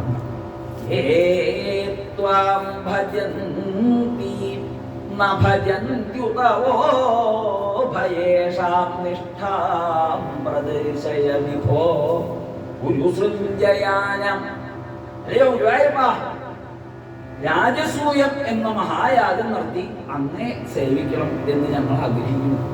നാരദ മഹർഷിയുടെ അടുത്ത ഒരു കത്ത് കൊണ്ടുപോയി ഇതൊന്നും കൊടുക്കൂ, ഭഗവാൻ വേണ്ടതുപോലെ ഇവിടെ വന്ന് രാജസൂയം ഭംഗിയാക്കി തരണം, രാജസൂയത്തിൽ വെച്ച് ഞങ്ങൾക്ക് അദ്ദേഹത്തെ പൂജിക്കണം എന്ന് ആഗ്രഹമുണ്ട് എന്നുള്ളതായ സംഗതിയും അല്ലയോ നാരദ മഹർഷി അങ്ങ് ഒന്ന് പോയി അറിയിക്കണേ എന്ന് യുധിഷ്ഠിര മഹാരാജാവ് പറഞ്ഞയച്ചതനുസരിച്ച് ദ്വാരകയിൽ വന്ന് ഭഗവാനെ ക്ഷണിച്ചപ്പോ ഒരഭ്യർത്ഥനയും കൂടി യുധിഷ്ഠിര മഹാരാജാവ് പറയുണ്ടായിരുന്നു എന്നാണ്. അതായത് അങ്ങയെ ഭജിക്കുന്നവർക്കും അങ്ങയെ ഭജിക്കാത്തവർക്കും ഉണ്ടാവുന്നതായ നിഷ്ഠ അവസ്ഥ എന്താണ് എന്ന് ഈ രാജസൂയ ഇത് കഴിയുമ്പോഴേക്ക് ആളുകൾക്ക് മനസ്സിലാവണം. മനസ്സിലാക്കി തരാം. എന്താ ഉണ്ടായി എന്നിട്ട് പൂജിച്ചതായ പാണ്ഡവരൊക്കെ അവിടെ ഇങ്ങനെ ഇരിക്ക, നിന്ദിച്ചതായ ശിശുപാലനോ മോക്ഷവും കിട്ടി. ഇപ്പൊ എന്തുണ്ടായി? പൂജിച്ചവർക്കൊന്നും കിട്ടിയില്ല, നിന്ദിച്ച ആൾക്ക് മുക്തിയും കിട്ടി. ഇത് കണ്ടപ്പോ യുധിഷ്ഠിര മഹാരാജാവ് ചോദിച്ചു, ദീപാർച്ചിരിവമായുന, കാറ്റത്ത് ആ ദീപനാളം ആടുന്നത് പോലെ എന്റെ മനസ്സാടുന്നു നാരദ മഹർഷേ. എന്താ അതിപ്പോ ഉണ്ടായേ? ഞങ്ങളിപ്പോ ഭഗവാനെ അതികലശരായിട്ട് പൂജിച്ചിട്ട് ഒടുക്കപ്പോ ഇങ്ങനെയാണോ ഉണ്ടായത്? ഇതാണോ ഭഗവാനെ പൂജിക്കുന്നവർക്ക് ഉണ്ടാവുന്ന അനുഭവം? ഇത് പഠിപ്പിക്കാനാണോ ഇപ്പൊ ഈ രാജസൂയ മഹായാഗം നടത്തിയത്? അല്ല യുധിഷ്ഠിരാദികളെ, നിങ്ങൾ ഇങ്ങനെയാണ് ഭഗവാന്റെ അനുഗ്രഹം എന്ന് ഇന്ന വിധത്തിനെ ഭഗവാൻ അനുഗ്രഹിക്കൂ എന്ന് വിചാരിക്കണ്ട. ചില ആളുകളൊക്കെ ഭഗവാനോട് സംരംഭഭാവം ഉണ്ടാവുക. കൃഷ്ണൻ അങ്ങോട്ട് കണ്ടാ കല്ലെടുക്കുകയും, കൃഷ്ണൻ എന്ന് കേട്ടാൽ പല്ല് കടിക്കുകയും, കൃഷ്ണൻ തന്നെ പറയുമ്പോ തന്നെ കൈ കുറയ്ക്കുക, അവനേറ്റങ്ങോട്ട് കിട്ടിയാൽ കേട്ടത്തെ കൈ കൊണ്ട് ചകടത്തെ പേന്നൊന്നങ്ങോട്ട് കൊടുത്തിട്ടേ ഉള്ളൂ ബാക്കി എന്നൊക്കെ വിചാരിക്കുന്ന ആളുണ്ടാവും. ചില ആളുകളോ, ചില ആളുകൾ അങ്ങനെയല്ല. ചില ആളുകളൊക്കെ കൃഷ്ണനെ കാണുമ്പോഴേക്കും കൃഷ്ണന്റെ കൈകളൊന്ന് പിടിക്കണം, അല്ലെങ്കിൽ ചിലപ്പോ കൃഷ്ണന്റെ കാൽക്കളൊന്ന് നമസ്കരിക്കണം. ചില ആളുകളൊക്കെ ആ ഭഗവാന്റെ കവളത്ത് ചുംബിച്ച് ഭഗവാന്റെ ഒരു കർണാഭരണം പോലെ തിളങ്ങണം. ചിലവർക്ക് ഭഗവാന്റെ കഴുത്തിൽ അങ്ങനെ ആലിംഗനം ചെയ്ത് ഭഗവാൻ ഒരു നെക്ലസ് പോലെ ഭഗവാന്റെ മാറത്ത് അങ്ങനെ കിടക്കണം. ഇങ്ങനെ ഭഗവാന്റെ ആഭരണങ്ങളാവണം എന്ന് കാക്ഷിക്കുന്നവരാണ് മറ്റു ചിലര്. ചിലരാവട്ടെ ഭഗവാനെ ഹൃദയത്തിൽ അങ്ങനെ കണ്ട് ആനന്ദ പാരവശ്യം കൊണ്ട് സകലതും മറക്കണോര്. ചിലര് വിരഹ തീവ്രതാപങ്ങളെ കൊണ്ട് സകല ഹൃദയത്തിലുള്ള താപപാപങ്ങളും ഇല്ലാണ്ടയായിട്ട് സ്വയം ഗോവിന്ദ ദാമോദര മാധവ എന്ന് മറ്റൊന്ന് കാണാൻ പറ്റാത്തതായിട്ടുള്ള സ്ഥിതിയില് വിരഹം കൊണ്ടുള്ള താപത്തിൽ ഭഗവത് സ്മൃതിയുടെ അമൃത സമുദ്രത്തിൽ മുങ്ങും. ഇങ്ങനെ നാനാവിധത്തിലാണ് ഓരോരുത്തരും ഭഗവാന്റെ പാദങ്ങളിൽ എത്തുന്നത്. അല്ലയോ യുധിഷ്ഠിരാദികളെ, ആ കൂട്ടരുടെ കൂട്ടത്തിൽ ഏറ്റവും ഭാഗ്യശാലികളായിട്ടുള്ളവരുടെ നിരയില് നിങ്ങളും എത്തപ്പെട്ടിരിക്കണു. ഭക്തോത്തമന്മാരുടെ കൂട്ടത്തില് നിങ്ങളും എത്തപ്പെട്ടിരിക്കണു. നിങ്ങളെ ഭഗവാൻ അനുഗ്രഹിച്ചത് എങ്ങനെയാ? ഇവിടെ എന്തിനാ ഭഗവാൻ ഒപ്പം ചേർന്നിരുന്നത്? വരണ ആളുകളെ പാദം കഴുകണത് മുതല് കൃഷ്ണ പാദാവനേ ജനേ, വരണ ആളുകളെയൊക്കെ കാല് കഴിയുക. ഗുരു ശുശ്രൂഷണേ ജിഷ്ണുഹു കൃഷ്ണ പാദാവനേ ജനേ പരിവേഷണേ ദ്രുപദജ കർണോ ജാനേ മഹാമനാ. ഓരോരോ ചുമതലകൾ ഓരോരുത്തരെ ഏൽപ്പിക്കുക കഴിഞ്ഞിരുന്നു രാജസൂയത്തിന്. അതുകൊണ്ട് തന്നെ രാജസൂയം അധികം ഗംഭീരായിട്ട് നടന്നു. എല്ലാ ദിക്കിലും വരണ ആളുകളെ കാല് കഴിയിക്കാൻ മാത്രമല്ല, അവരെ കൂട്ടിക്കൊണ്ടുപോവുക, അവരെ താമസിപ്പിക്കുന്നിടത്തേക്ക് എത്തിക്കുക, അവർക്ക് വേണ്ട സൗകര്യങ്ങളൊക്കെ ചെയ്യുക, ദക്ഷിണ ഭക്ഷണം എന്ന് വേണ്ട സകല കാര്യങ്ങളിലും ഭഗവാൻ അവരുടെ ഒപ്പമുണ്ട് എന്നേ വന്ന് പോണവർക്ക് മുഴുവൻ തോന്നുള്ളൂ. ആ നിലയ്ക്ക് രാജസൂയ മഹായാഗം 1-2 ദിവസമല്ല, ഒരാഴ്ച. അതെ, വരണ ആളുകളുടെ സകല കാര്യം താൻ നോക്കണുണ്ടോ എന്ന് ഒരാളെ ഏൽപ്പിച്ചു എന്ന് വയ്ക്കുക. ഒരു തിരക്കില്ലാത്തൊരു ദിക്കിലാണ് വെച്ചാൽ ദിവസേന ഈ ഒരാഴ്ച വരണ ആളുകളെയൊക്കെ സ്വീകരിച്ച് ഒരാഴ്ച ഇത് കഴിയണത് വരെ വരൂ കേട്ടോ, ഇരിക്കൂ, ഇവിടെ ഇരിക്കാം, ഇതിന് എന്താ വേണ്ടത്, അത് വേണോ ഇത് വേണോ എന്നൊക്കെ അന്വേഷിച്ച് അവർക്ക് ഒരു കുറവും വരാണ്ട വളരെ സമ്മതമായ രീതിയിൽ എല്ലാവരും ആണ്. ഒരാള് വരുമ്പോ അയാളെ നോക്കുന്ന സമയത്ത് വേറൊരാൾ വന്നു വെച്ചാൽ അയാൾക്കും ഈ ഇതുപോലെ തന്നെ തോന്നണം. അതിന് പാകത്തിലുള്ള സകല ദിക്കിലും എത്തിച്ചേർന്ന വേണ്ട കാര്യങ്ങൾ നോക്കി കണ്ട് ചെയ്യാൻ നമ്മളെ പോലുള്ള ഒരാൾക്ക് ഒരു ദിവസം തന്നെ കഴിഞ്ഞ ബുദ്ധിമുട്ടാണ്, എളുപ്പമല്ല. ഇതങ്ങനെ 18 മാസം വരണ ഒരാൾക്കും തൃപ്തി തോന്നാണ്ട് പോയിട്ടില്ല. അമൃതം യഥാ, അമൃതം കുടിച്ചത് എല്ലാവരോടും പോയി പറയുന്ന സന്തോഷത്തോട് കൂടിയിട്ടാണ് രാജസൂയത്തിന് വന്നു പോയി ബ്രാഹ്മണരൊക്കെ സകല ദിക്കിലും. എന്താ അവിടുത്തെ ഒരു നമ്മളായാലും പറയാറുണ്ടല്ലോ പലതും, എന്താ അറേഞ്ച്മെന്റ് ഗംഭീരായിട്ടുണ്ട്, കേമായിട്ടുണ്ട്. ഇങ്ങനെ ഒരു അറേഞ്ച്മെന്റ് കണ്ടിട്ടില്ല. അത്ര ഭംഗിയായിട്ട് സംവിധാനങ്ങൾ ഒരുക്കിയിട്ടുണ്ട്. അവിടെ കണ്ട് ചെല്ലിയേ വേണ്ടുള്ളൂ എന്നാണ്. അങ്ങനെയുള്ള സകല സൗകര്യങ്ങളും ഭഗവാൻ നോക്കി കണ്ടു ചെയ്തു. നിങ്ങളുടെ അമ്മാമന്റെ മകനാണ് എന്നുള്ള ഭാവത്തില് അല്ലേ? എന്തെങ്കിലും ഒരു കാര്യം അറിയേണ്ടതായിട്ട് ഇവിടെ ആർക്കെങ്കിലും ബുദ്ധിമുട്ടുണ്ടായോ? ദുര്യോധനാദികളെ കലവറയിലുള്ള സകല സാധനങ്ങളും വാരി പുറത്തേക്കിടായിരുന്നു. ചോദിക്കുമ്പോഴേക്കും 10 ചോദിച്ചാൽ 20 എടുത്തു കൊടുക്കും. കർണനൊക്കെ കണ്ണടച്ചിട്ടാണ് ദാനം ചെയ്തായിരുന്നു. അവന്റെ 18 മാസത്തെ യാഗം 18 ദിവസം കൊണ്ട് ഞാൻ കഴിച്ചു തരാം എന്നുള്ള ഭാവത്തിലായിരുന്നു ദുര്യോധനാദികളൊക്കെ. എന്നിട്ട് എന്തുണ്ടായി? ജലസ്ഥല ദൃശിഭ്രമം വന്ന മുട്ടിയിട്ടും വീണിട്ടും വെള്ളത്തിൽ മുങ്ങിയിട്ടും തുമ്മിയിട്ടും ചീറ്റിയിട്ടും നാണം കെട്ടുപിടുത്തോണ്ട് പോയി അല്ലാണ്ട് അവർക്ക് ഈ ഭാഗ്യം അനുഭവിക്കാൻ സാധിച്ചു. യൂയം നൃലോകേ ബത ഭൂരിഭാഗ ലോകം പുനാനാമുനയോ.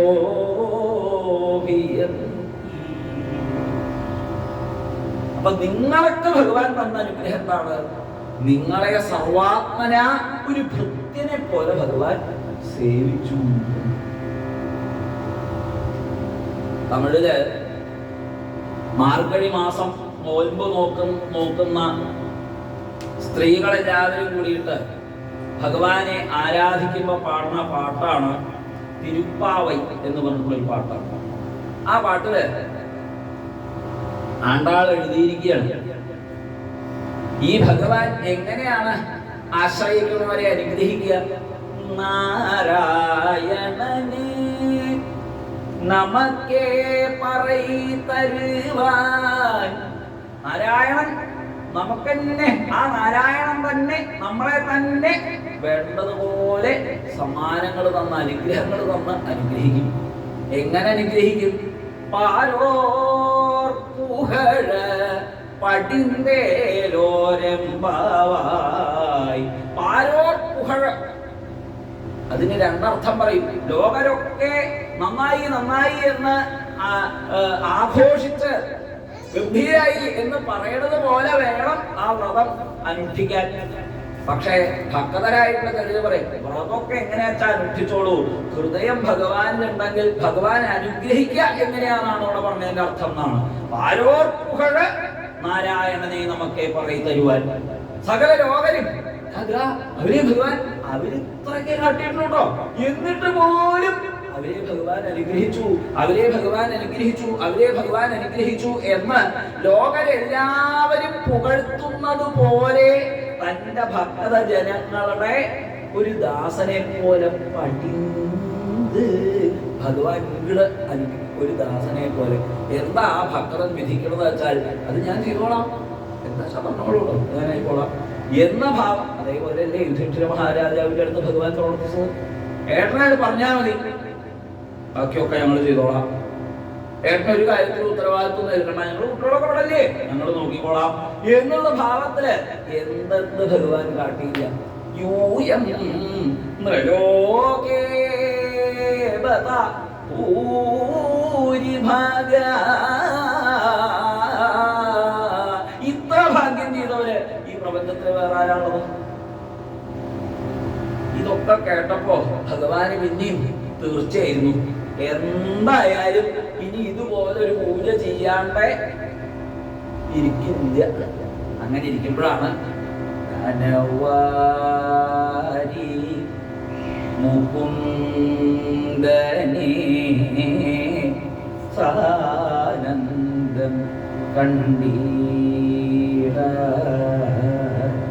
പിപ്പനേ നടൻ നീടിനാനേ ചിന്ത ചെയ്തു. ഭഗവാന്റെ പ്രിയപ്പെട്ട കൂട്ടുകാരൻ സാന്ദീപനിയുടെ ഗുരുകുലത്തില് സഹപാഠിയുമായിരുന്ന ഉത്തമ ബ്രാഹ്മണൻ, യദൃച്ഛാലാഭ ദുഷ്ടനായ ജിജ്ഞാസുവായ, എല്ലാ തൃഷ്ണകളിൽ നിന്നും രക്ഷപ്പെട്ട് വിജ്ഞാന കുതുകിയായിട്ട് പഠിക്കുക, പഠിപ്പിക്കുക, ദാനം ചെയ്യുക, പ്രതിഗ്രഹിക്കുക, പൂജിക്കുക, പൂജിപ്പിക്കുക എന്നിങ്ങനെയുള്ള പ്രവൃത്തികൾ ചെയ്തുകൊണ്ട് കഴിഞ്ഞുകൂടിയിരുന്ന ഭഗവാന്റെ പ്രിയപ്പെട്ട കൂട്ടുകാരൻ പല ഒരു അദ്ദേഹത്തിന്റെ പത്നി ഈ സാധു ബ്രാഹ്മണനോട് തങ്ങളുടെ ഭവനത്തിലുള്ള ഇല്ലായെ കുറിച്ച് പറഞ്ഞപ്പോഴൊക്കെയും ഇല്ലായ എന്നുള്ളതൊരു പ്രശ്നമല്ല, ഇല്ല എന്ന് അവനവന് തോന്നാത്തോടത്തോളം അവനോ ദരിദ്രനല്ല. എനിക്ക് ഇത്ര കണ്ടല്ലോ എന്ന് വിരിച്ചാൽ പിന്നെ ദാരിദ്ര്യമില്ല. ദരിദ്ര അസന്തുഷ്ട. ആരാ ദരിദ്രൻ? അസന്തുഷ്ടനാണ് ദരിദ്രൻ. ഇപ്പൊ ഉള്ളതുകൊണ്ട് സന്തോഷമില്ലേ എന്നായാലും ദരിദ്ര.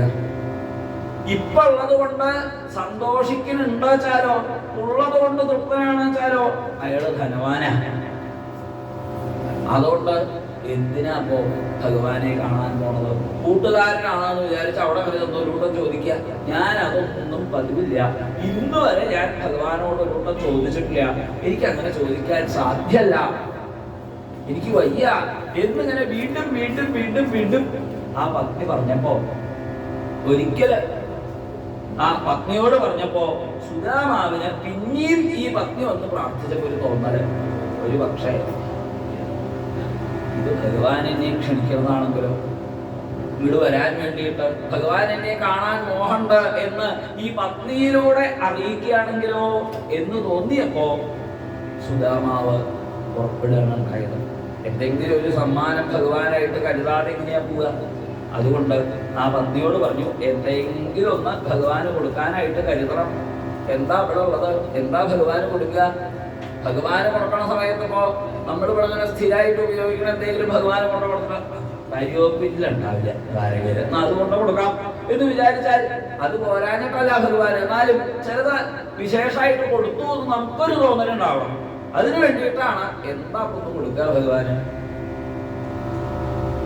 നോക്കട്ടെ, നോക്കി തന്നെ ഉണ്ടായാലും ഒന്നും കിട്ടിയില്ല. അപ്പോ യാചിത്വാ ചതുരോ മുഷ്ടി വിപ്രാൻ പൃഥുക തണ്ടുലാൻ ചൈലഖണ്ഡേന താൻ ബദ്ധ്വാ ഭർത്തേ പ്രാജാൽ ഉപായനം. 4 പിടി അവില് അടുത്തുള്ള ഭവനങ്ങളിൽ നിന്ന് യാചിച്ചു വാങ്ങി അത് കെട്ടി തന്റെ ഭർത്താവിന്റെ കയ്യിലാണ് കൊടുത്തയച്ചു. അതും കൊണ്ട് ദ്വാരകയിലേക്ക് ആ സാധു ബ്രാഹ്മണൻ യാത്ര തിരിച്ചു. ഏതൊക്കെയോ ചില ചിന്തകളിലാണ് മുമ്പോട്ടുള്ള പോക്ക്. ഭൂസുരൻ പന്നേ കാണും നേരം ഉള്ളിൽ സൗവ ലോകനാഥനുണ്ടാകുമോ വിസ്മൃതി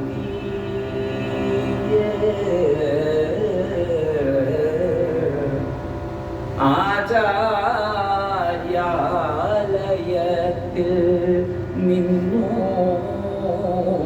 മോചിച്ചതിൽ അച്യുതനാമേ ജഗ വർണ്ണനേ കണ്ടിട്ടില്ല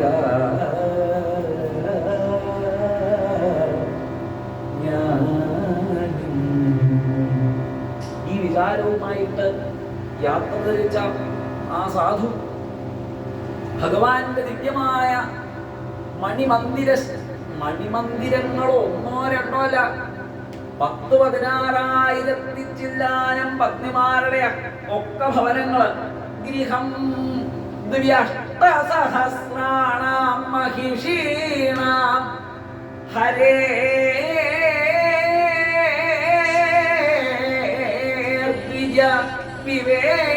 വിവേശൈകതമം ശ്രീമൽ ബ്രഹ്മാനന്ദം ഗതോ യഥാ. ബ്രഹ്മാനന്ദം പ്രാപിച്ചവനെ പോലെ ശ്രീമത്തായ അതിലൊരു ഭവനത്തിലേക്ക് അദ്ദേഹം കടന്നു വരുന്നു. എല്ലാ ഭവനങ്ങളിലും ഭഗവാൻ തയ്യാറാണ്. എല്ലാ ഭവനങ്ങളിലും പൂജാ സാമഗ്രികൾ തയ്യാറാണ്. എല്ലാ ദിക്കിലും സുദാമാവിനെ കാത്തുകൊണ്ട് ഭഗവാൻ അങ്ങനെ തയ്യാറായി നിൽക്കുന്നുണ്ട്. സുദാമാവ് ഒരു ഭവനത്തിലേക്ക് കടന്നു ചെല്ലേണ്ട താമസം ഉണ്ടായിരുന്നു. ഭഗവാൻ തന്റെ എഴുന്നില മാളികയുടെ മുകളിൽ നിന്ന് ചാടി ഓടിച്ചെന്ന് എന്റെ പ്രിയപ്പെട്ട സുദാമാവേ എന്നും പറഞ്ഞുകൊണ്ട് സുദാമാവിന്റെ അടുത്തേക്ക് ഓടിയെത്തി സുദാമാവിനെ ഇങ്ങനെ ആലിംഗനം ചെയ്ത് അവിടെ നിന്നപ്പോ ഭഗവാന്റെ കണ്ണു നമുക്ക് ഒഴുകാൻ തുടങ്ങി.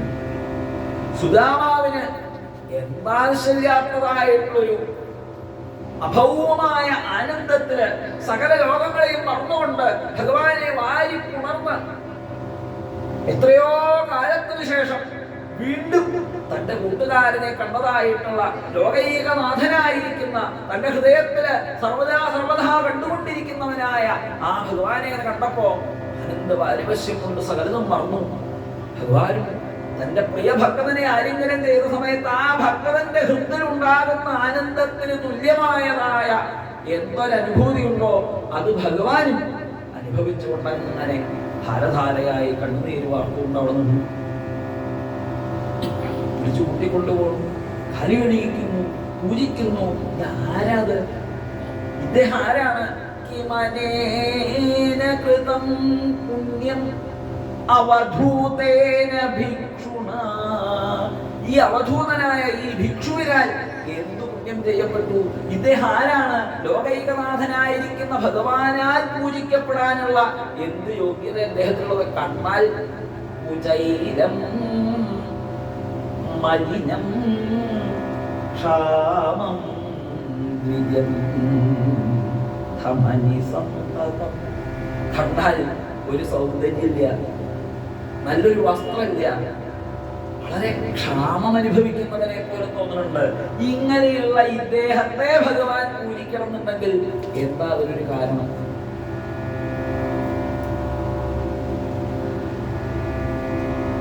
ഇതാരാണ് എന്നൊക്കെ അവരങ്ങനെ ദ്വാരകാവാസികളൊക്കെ പരസ്പരം ആലോചിച്ചുകൊണ്ടിരിക്കുമ്പോഴാണ് ഭഗവാൻ ആ ലക്ഷ്മി ദേവിയുടെ അടുത്തേക്ക് വിളിച്ച് ഒരു വിസരെടുത്താണ് കൈ കൊടുത്തു.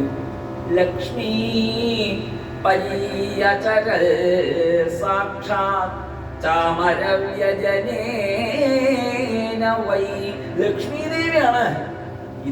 ഇപ്പൊ സുധാമാവിനെ കണ്ടു കഴിഞ്ഞാൽ ഈ ലക്ഷ്മി ദേവി സുധാമാവ് താമസിക്കുന്നതായിട്ടുള്ള പ്രദേശത്ത് അടുത്ത കാലത്തൊന്നും ഒന്ന് എത്തി നോക്കിയിട്ട് കൂടിയില്ല എന്നാ തോന്നുന്നത്. ആ ലക്ഷ്മി ദേവി ഇപ്പൊ ആ സുധാമാവിനെ കൈങ്കര്യം ചെയ്തുകൊണ്ടിരിക്കുന്നു. ആരാ ഇദ്ദേഹം എന്ന് സകലരും ആശങ്കിച്ചുകൊണ്ടിരിക്കുന്ന സമയത്ത് പൂജയ്ക്ക് അവസാനിപ്പിച്ച് സുധാമാവിനെ പ്രദക്ഷിണം വെച്ച് ഭഗവാൻ ഒരു നമസ്കാരം ചെയ്തു. ആ സുധാമാവിന്റെ മുമ്പിൽ കൈകൂപ്പിക്കൊണ്ട് സുധാമാവിനെ പിടിച്ച് ഒരു ഇരിപ്പിടത്തിൽ ഇരുത്തി ആ സുധാമാവിനെ വീണ്ടും വീണ്ടും വീണ്ടും വീണ്ടും ആലിംഗനങ്ങളെ കൊണ്ടോ നമസ്കാരങ്ങളെ കൊണ്ടോ ഒക്കെ ആനന്ദിപ്പിച്ചുകൊണ്ട് സത്തൂക്കളുടെ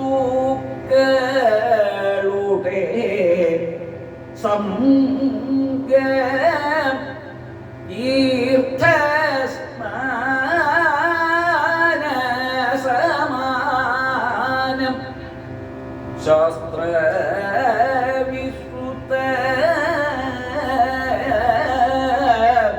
ഇതു ചിത്തേ ബോധ അല്ലയോ പൃഥ്വീ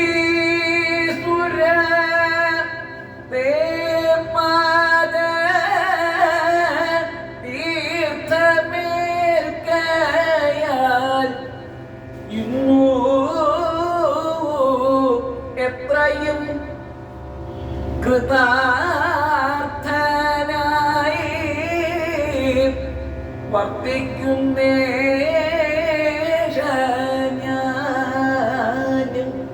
എന്നിങ്ങനെ ഭഗവാൻ ആ സുധാമാവിനെ പ്രദക്ഷിണം വെച്ച് കലയാനി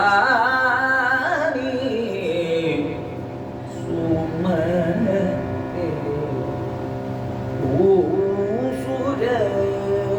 മൗലേ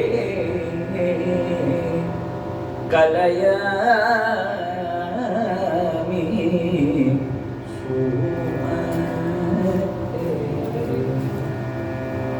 നമുക്കറിയില്ല, നമ്മൾ ഭഗവാനെ പൂജിക്കണ സമയത്ത് ആ പൂജ വേണ്ടതുപോലെ ആവണുണ്ടോ, ഭഗവാനെ സേവിക്കണ സമയത്ത് ആ സേവ വേണ്ടതുപോലെ ആവണുണ്ടോ എന്ന് നമുക്കറിയില്ല. പക്ഷേ ഭഗവാൻ എപ്പോഴും ഇങ്ങോട്ട് വിചാരിക്കുന്ന ഒരു കാര്യമുണ്ട്. എന്റെ സേവ, ഞാൻ എന്റെ ഭക്തജനങ്ങൾക്ക് ചെയ്യുന്നതായുള്ള പൂജ അതൊരിക്കലും ഒരു കുറവും ഉള്ളതാവരുത്, അത് ഭംഗിയാവണം എന്ന് വിചാരിച്ചുകൊണ്ട് ഭഗവാൻ ചെയ്യുന്നതായിട്ടുള്ള ഭക്തജനങ്ങളോടുള്ള ഭഗവാൻ ഭക്തിമാൻ. ഞാനാകട്ടെ ദ്വിജദേവദേവനാണ് എന്ന് ഭഗവാൻ പറയുന്നു പലപ്പോഴായിട്ട്. സജ്ജനങ്ങളെ ഈശ്വരനായിട്ട് ആരാധിക്കുന്നവനാണ് ഞാൻ. സകല ദേവന്മാരും എന്നെ ഒരു ദേവനായിട്ട് ആരാധിക്കണമെന്നുണ്ടെങ്കിൽ എനിക്കുണ്ട് ഒരു ഈശ്വരൻ. അതാരാ? അഹോ ബ്രഹ്മണ്യദേവശ്ച ദേവസ്യ ദൃഷ്ടാ ബ്രഹ്മണ്യത. ഭഗവാന്റെ ബ്രഹ്മണ്യത, സജ്ജനങ്ങളോടുള്ള ഭഗവാന്റെ പ്രതിപത്തി, സജ്ജനങ്ങളോടുള്ള ഭഗവാന്റെ ആരാധന, പ്രേമം, അവരോടുള്ള ദാസോഹം എന്നുള്ള ഭഗവാന്റെ ആ ഭാവം, അത് തിരിച്ചറിയാൻ, അതിന്റെ മുമ്പില് വളരെ വിനയത്തോടു കൂടിയിട്ട് ഒന്നും ചെയ്യാൻ പറ്റാതെ കണ്ടിരുന്ന സുധാമാവിനെ പോലത്തെ ഒരു ഭാവം പ്രാപിക്കാൻ നമുക്ക് എന്ന് സാധിച്ചുവോ അന്ന് ഈ ജീവിതം കൃതാർത്ഥതയെ പ്രാപിക്കുന്നു. അതേ വർത്തമാനങ്ങളും ഭഗവാൻ പറഞ്ഞു തുടങ്ങി.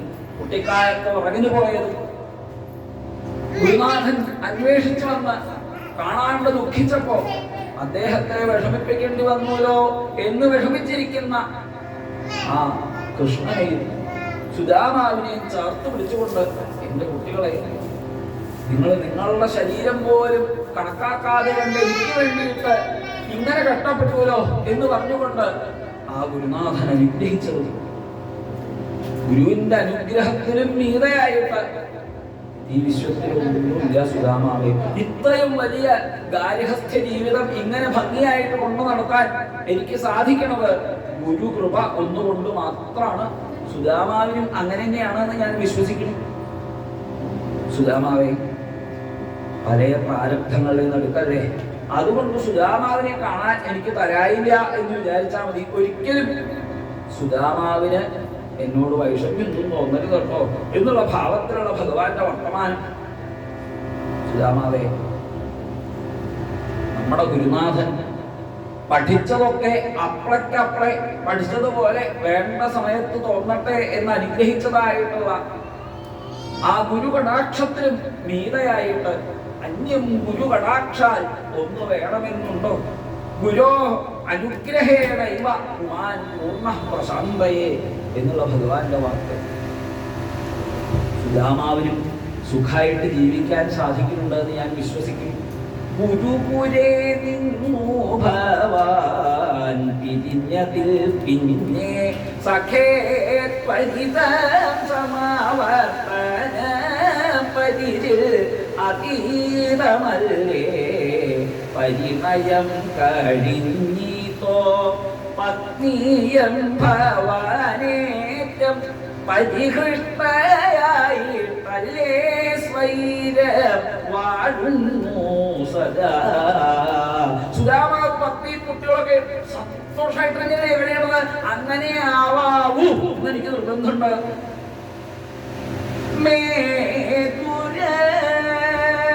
ഭക്തിയുള്ള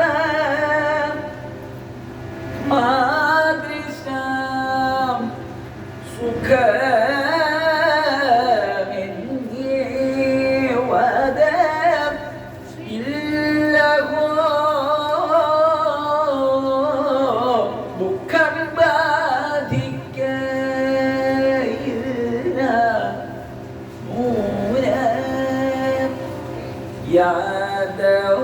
യാദവാധിപ നിന്നെ ഹൃദി ചിന്താനിദാനേന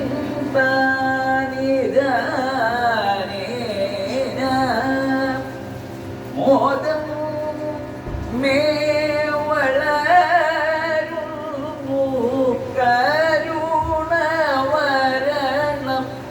അരുണ സഹജ കേതന അജിത ഹരേ ജയ മാധവ വിഷ്ണു അജമുഖ ദേവ അങ്ങയെ ആശ്രയിച്ച ഭക്തജനങ്ങൾക്ക് ദുഃഖം എന്നൊന്നോ അങ്ങനെ ഒരു വിഷയം എന്താണെന്ന് ഞങ്ങൾക്ക് ആർക്കും അറിയില്ല. അങ്ങനെ ആശ്രയിച്ചത് കൊണ്ട് ഞങ്ങൾക്കൊക്കെ സുഖം മാത്രമേ ഉള്ളൂ ഭഗവാനെ. ദുഃഖത്തെ കുറിച്ച് ഒന്ന് ഭഗവാനോട് ചെന്ന് പറയൂ എന്ന് പറഞ്ഞയച്ച ആ പത്നിയുടെ വാക്കുകൾ പോലും മറന്നുകൊണ്ട് ഭഗവാനെ കണ്ടതായ ആനന്ദ സമുദ്രത്തിൽ മുങ്ങി മുഴുകിപ്പോയ സുദാമാവ് ഏൽപ്പിച്ച കാര്യം ചെയ്യാൻ മറക്കും എന്ന് ഭഗവാന് തീർച്ചയായും. ഇന്നിത്ര കാലം വരെ എന്നെ ഭജിച്ചിട്ട് ഒരിക്കൽ പോലും സുദാമാവ് എന്തെങ്കിലും ഒന്ന് എന്റെ അടുത്ത് കിട്ടണം എന്ന് ആഗ്രഹിച്ചില്ല. ഇന്നിവിടെ വന്ന സമയത്തും ഞാൻ എത്ര തവണയായി സുദാമാവിനോട് ചോദിക്കും. അലമലം ബഹുവാച പലരുന്നു ഭുക്ഷുവെന്നു മലമോടെ പറയുന്നു ചലമല്ല സഖേ ഇത്.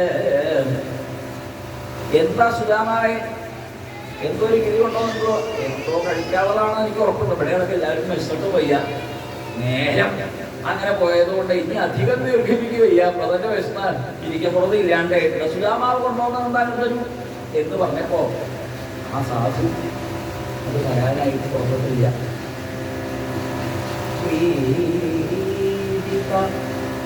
പതയേ ശ്രിയഃ ഋതുക പ്രസൃതിം രാജൻ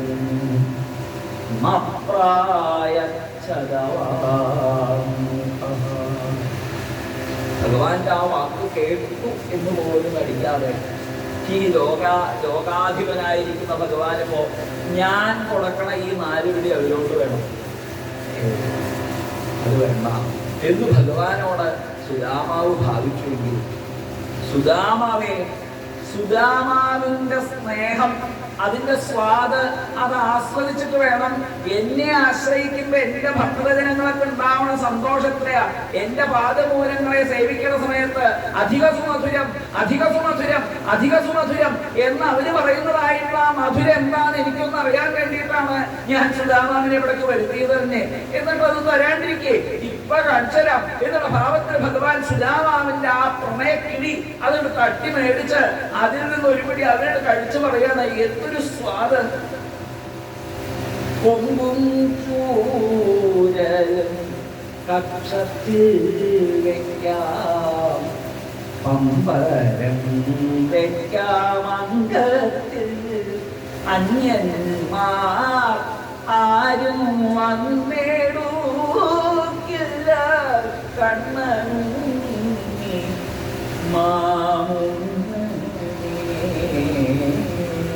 എന്ന് അമ്മ എന്നോട് ഇങ്ങനെ പറയുന്ന സമയത്തെ ഞാനതൊന്നും മേടിച്ച് കഴിക്കാറില്ല. അവസാനം കണ്ണനെ നിറച്ചും കൊണ്ട് ഒന്ന് നീ കഴിക്ക എന്ന് എന്നോട് ഇങ്ങനെ പറയുമ്പോ അമ്മോട് ഞാൻ ആ കിണ്ണത്തിന്റെ വക്കങ്ങനെ വടിച്ചു തരാൻ പറയും.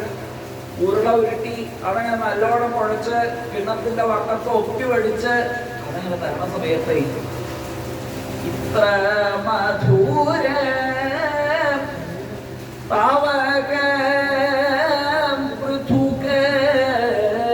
അത്ര സ്വാദ് സുദാമാവ് തന്ന ഈ അവരിൽ ഉണ്ടായിരുന്നു. ഇത് കൊണ്ടുപോകൊണ്ടാണോ എനിക്ക് തരാണ്ടിരുന്നത്? ചവളം പല വർത്തമാനങ്ങളും പറഞ്ഞ്